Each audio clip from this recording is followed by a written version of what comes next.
Chaitanya TV च्यानलमा तपाईहरुलाई म स्वागत गर्न चाहन्छु। आज मैले ह्युमन रिसोर्स म्यानेजमेन्ट सँग सम्बन्धित दुईवटा शब्द जब इभ्यालुएसन एन्ड जब इनरिचमेन्ट अथवा कार्य मूल्याङ्कन र कार्य विस्तृतीकरण भनेको के हो त र ती बीचमा चाहिँ फरक के छ, प्रत्येकको डेफिनेसन, पर्पस, मेथड्सहरु के हुन्छ भन्ने विषयमा चाहिँ आदि इत्यादि विषयमा चाहिँ यो भिडियो बनाएको छु। सुरुदेखि अन्त्यसम्म हेर्नु होला र हेरिसकेपछि लाइक, कमेन्ट एन्ड सब्स्क्राइब गर्न नभुल्नु होला। अब सुरु गरौँ। जब इभ्यालुएसन एन्ड जब इनरिचमेन्ट हैन, कार्य मूल्याङ्कन र कार्य विस्तृतीकरण भनेको they are two distinct concepts related to human resource management and that focus on different aspects of job design and organisational structure भनेर भन्छ। स्पेशली के रहेछ त भन्दा यी दुईटा डिफ्रेन्ट डिस्टिंक्ट कन्सेप्ट रहेछ which are related to human resource management. यसको चाहिँ फोकस कहाँ हुँदो रहेछ भने डिफ्रेन्ट एस्पेक्ट्स अफ हैन, कहाँ रहेछ that its focus on different aspects of job design and organisational structure. दुईटा कुरामा फोकस हुँदो रहेछ। के रहेछ भन्दा job design and organisational structure. अब हेरौँ जब इभ्यालुएसन भनेको के हो, कार्य मूल्याङ्कन भनेको के हो। समग्रमा सर्टमा भन्दाखेरि कर्मचारीलाई नहेरेर कर्मचारीले सम्पादित गरेको कार्यलाई हैन, सम्पादित कार्यलाई हेरेर गरिने मूल्याङ्कन वास्तवमा यो चाहिँ कार्य मूल्याङ्कन हो अथवा जब इभ्यालुएसन हो। अब यसको डेफिनेसन हेरौँ। Job evaluation is a systematic process used to determine the relative worth of different jobs within an organization भनेर भन्छ हैन। के रहेछ त भन्दा सिस्टमेटिक प्रोसेस रहेछ that is used to determine the relative worth of different jobs within an organization। कुनै पनि एउटा within an organization मा हैन डिफ्रेन्ट एउटा चाहिँ relative worth of different jobs को चाहिँ हेरी एउटा चाहिँ डिटरमिन गर्ने चाहिँ एउटा के रहेछ त भन्दा प्रोसेसलाई, सिस्टमेटिक प्रोसेसलाई जब इभ्यालुएसन भनिदो रहेछ।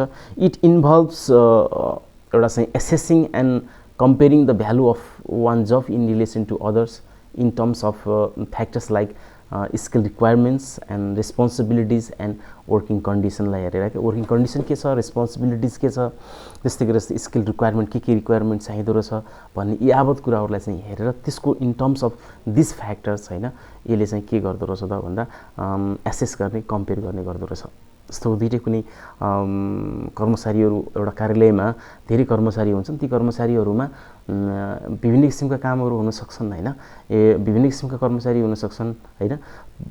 तिनीहरुलाई चाहिँ काममा चाहिँ कसरी उनीहरुको चाहिँ कम्प्यारिसन कस्तो छ, कसले कति गरेको छ, कुन डिग्रीसम्म गरेको छ, कुन लेभलसम्म गरेको छ, कति काम सम्पादित गर्यो भन्ने कुरा चाहिँ कम्पेयर गर्नलाई एउटा के गर्न यो चाहिँ जब इभ्यालुएसन गरिन्छ भन्ने कुरा चाहिँ हामीले बुझ्नु पर्यो। अर्को चाहिँ मेन पर्पस के हो त भन्दा यसको the main purpose of job evaluation is to establish a fair and equitable pay structure within an organisation भनेर भन्छ। के भने कुनै पनि अर्गनाइजेसन भित्र एउटा चाहिँ फेयर एन्ड इक्विटेबल एउटा पे स्ट्रक्चर, वेज स्ट्रक्चर दिनको लागि चाहिँ जब इभ्यालुएसन हुन आवश्यक छ। कसले कति काम गर्यो, कामको आधारमा चाहिँ पेमेन्ट गर्न चाहिँ यसले सहज गराउँछ जब इभ्यालुएसनले गर्दा। अर्को चाहिँ by evaluating jobs organisations can assign a relative value to each position which helps in setting compensation and benefits levels हैन। कम्पेन्सेसन र बेनिफिट्स लेभललाई पनि यसले चाहिँ सहयोग गर्छ। अर्गनाइजेसनलाई चाहिँ एउटा असाइन गर्नको लागि एउटा रिलेटिभ भ्यालु टु इच पोजिसनको लागि चाहिँ असाइन गर्नको लागि पनि यसले चाहिँ हेल्प गर्छ। अर्को चाहिँ यसको मेथड्स अब त कसरी इभ्यालुएसन गर्ने त हैन भन्दा there are various methods of job evaluation including the point factor method भन्छ एउटा, the point factor method, second ranking method, third चाहिँ job classification and factor comparison method भनेर यी चारवटा चाहिँ मेथडहरू चाहिँ विशेष गरेर इन्क्लुड गर्न सकिन्छ वाइल इभ्यालुएटिङ जब हैन, job evaluation it for job evaluation. Each method has its own set of criteria and processor for evaluating jobs भनेर पनि भनिन्छ। अब आउटकम यसबाट के आउँछ त, तपाईले चाहिँ जब इभ्यालुएसन गर्नुभयो हैन, कार्य मूल्याङ्कन गरियो सङ्गठनमा, त्यसबाट चाहिँ फाइदा के छ, रिजल्ट्स, आउटपुट के त भन्दा the outcome of job evaluation is often a job hierarchy or grading structure that reflects the organization's internal value for each job. This hierarchy is then used to determine appropriate compensation levels भन्छ हैन। अब कुनै पनि जबमा काम गरिसकेपछि उले समय व्यतीत गरेको हुन्छ हैन, त्यसलाई कम्पेन्सेसन लेभल्स कसलाई कति दिने त हैन। त्यस्तै गरेर ग्रेडिङ स्ट्रक्चरहरू कसरी बनाउने त, जब हायरार्की कसरी मेन्टेन गर्ने भन्ने कुराहरू चाहिँ सहज गराउने भनेको जब इभ्यालुएसन, कार्य मूल्याङ्कनबाट नै हो भन्ने बुझ्नु पर्यो। अब हेरौँ जब इनरिचमेन्ट भने के त हैन। जब इनरिचमेन्ट भनेको कार्य विस्तृतीकरण, यो चाहिँ यसलाई चाहिँ हामी चाहिँ यो होरिजोन्टल वर्क लोडिङ हो।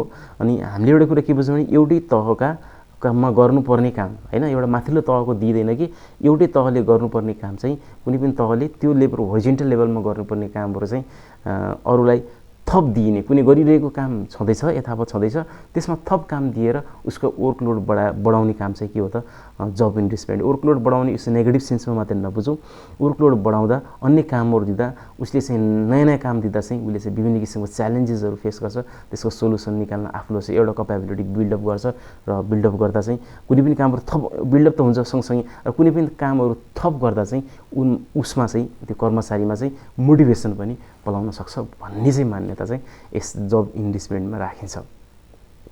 जस्तै एउटा इक्जाम्पल, एउटा चाहिँ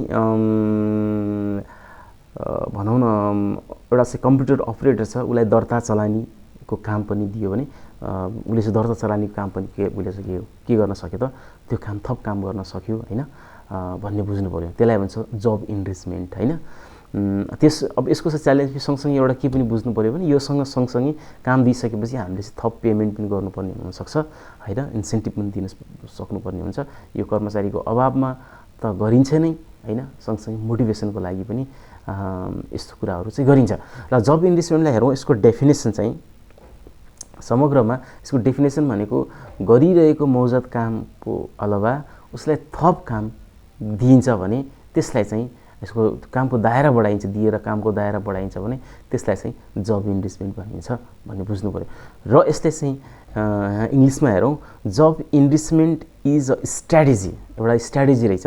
जब enrichment is a strategy to enhance job satisfaction and employee engagement by redesigning jobs to make them more challenging, interesting and meaningful भनेको मैले अघि पनि भने यसलाई चाहिँ त्यो जबलाई चाहिँ मोर च्यालेन्जिङ बनाउन, मिनिङफुल बनाउन र इन्ट्रेस्टिङ बनाउनको लागि एउटा गरिने स्ट्र्याटेजिक एउटा चाहिँ मेथड हो हैन। यो strategy to enhance job satisfaction, एउटा जबमा सेटिस्फ्याक्सन पनि आउन सक्छ र एउटा इम्प्लोइको इङ्गेजमेन्ट बढिरहेको छ क्या काममा, अफिस टाइमभरिमा। र अर्को छ the focus is on increasing the depth of the job by adding task. हेर्नुहोस् है, यो कसरी इङ्गेजमेन्ट बढाउने भन्दा बाई एडिङ टास्क हैन, task that require more skill and responsibility. पहिलाको रेस्पोन्सिबिलिटीले मात्रै भएन, अर्को टास्क दिइसकेपछि त्यसलाई थप चाहिँ स्किल र रेस्पोन्सिबिलिटी, त्यसलाई चाहिँ मोर रेस्पोन्सिबिलिटी, अझ रेस्पोन्सिबल बनाउने, अझ स्किल्ड बनाउने भन्ने मान्यता चाहिँ यसले राख्दछ। र यसको मेन पर्पस भनेको के हो त भने The main purpose of job enrichment is to improve the quality of work life for employee, increase their motivation and contribute to higher levels of job satisfaction. It is based on the idea that employees find more fulfillment in jobs that provide opportunities for personal growth and skill development हैन। त्यही कुरा आयो फेरि skill development, personal डेभलपमेन्टको लागि, skill डेभलपमेन्टको लागि यो चाहिँ अति महत्त्वपूर्ण हुन्छ। एउटा चाहिँ अपर्च्युनिटी, एउटा कर्मचारीले अपर्च्युनिटी चाहिँ के पाउँदछ क्या यसबाट हैन। यसको चाहिँ अब कम्पोनेन्ट्सहरू हेर्दाखेरि job enrichment typically involves increasing the variety and complexity of task, giving employees more autonomy and control over their work, providing opportunity for skill development हैन। यसको कम्पोनेन्ट त अब कुरा त्यही भइहाल्यो। जब एउटा चाहिँ enrichment typically involves increasing the variety and complexity of task, सँगसँगै चाहिँ टास्कको चाहिँ भेरी भेराइटिजहरू पाउने भयो, सँगसँगै त्यसले चाहिँ कम्प्लेक्सिटिजहरू पनि पाउने भयो। अनि giving employees more autonomy and control over their work हैन, एउटा चाहिँ अटोनोमी पनि दिने भयो, एउटा चाहिँ मोर कन्ट्रोल पनि दिने भयो हैन, giving control over their work and providing opportunity, सँगसँगै यसले के पनि प्रोभाइड गर्नुभयो त भन्दा अपर्च्युनिटिज फर स्किल डेभलपमेन्ट। अब यसको चाहिँ आउटकम के हुन्छ त भन्दा अब इन्भेस्टमेन्ट गरियो कर्मचारीमा चाहिँ एउटा वर्क इन्भेस्टमेन्ट गरियो, वर्कलोड बढाइयो होइन होरिजेन्टली, अनि यसबाट फाइदा के हुन्छ त भन्दा the outcome of successful job investment is often increased job satisfaction, एउटा चाहिँ इन्क्रिज जब सेटिस्फ्याक्सनको कुरा भने भयो। र अर्को चाहिँ के छ भने higher motivation, improved performance, reduced turnover, employees are more likely to be engage when they find their work challenging, interesting and एउटा चाहिँ aligned with their skills and interest, आफ्नो स्किल इन्ट्रेस्टसँग उसको अलाइन हुने मौका पनि पाउने भयो। अब चाहिँ यसको चाहिँ समग्रमा चाहिँ इन अ नटसेल होइन, while job evaluation focuses on the relative value of different jobs for the purpose of establishing fair compensation structure को लागि compensation structure जस्तो म एउटा चाहिँ यो कस्तो समग्र एउटा पोइन्टमा के बुझौँ भने कुनै पनि अफिसमा कुनै कर्मचारी होइन सहायक लेभलका मानव सहायक लेभलका मात्रै कर्मचारी कुरा गरौँ, सहायक लेभलका कर्मचारीमा 4-5 जना 10-20 जना 20-25 जना हुनुहुन्छ भने उनीले कसैले बढी काम गर्ने, कसैले काम कम गर्ने होइन, कोही घुमेर पनि बस्ने, कसैले काम गरेको गरी गर्ने होइन।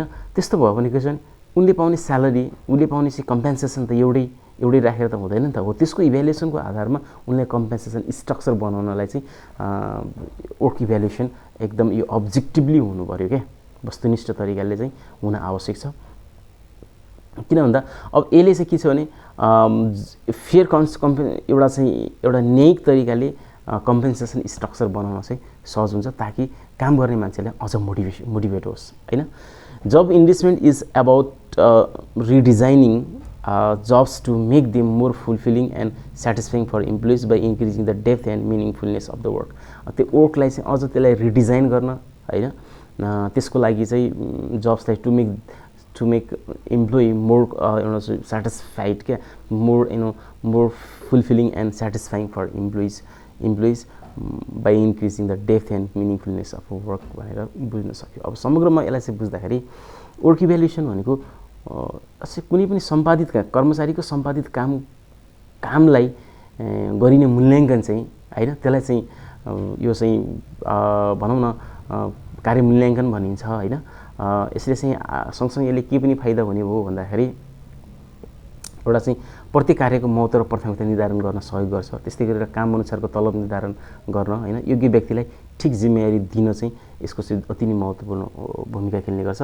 त्यस्तै गरेर अर्को चाहिँ कार्य विस्तृतीकरण भनेको के हो त भन्दाखेरि कुनै पनि कर्मचारीले पाएको जिम्मेवारी त छँदैछ होइन, जिम्मेवारीमा अर्को काम समेत होइन थपेर कामको दायरा थप्नु वा विस्तार गर्नुलाई कार्य विस्तृतीकरण भनेर बुझ्न सकिन्छ। यसले चाहिँ के हुन्छ त भने यसको विशेषता भनेको कर्मचारीलाई विविध प्रकार र सोहीसँग समानान्तर कार्य गर्ने अवसर प्राप्त हुन्छ, कार्यलाई चुनौतीपूर्ण र रुचिपूर्ण बनाउन चाहिँ यसले सहयोग गर्छ यो वर्क इन्रिचमेन्टले।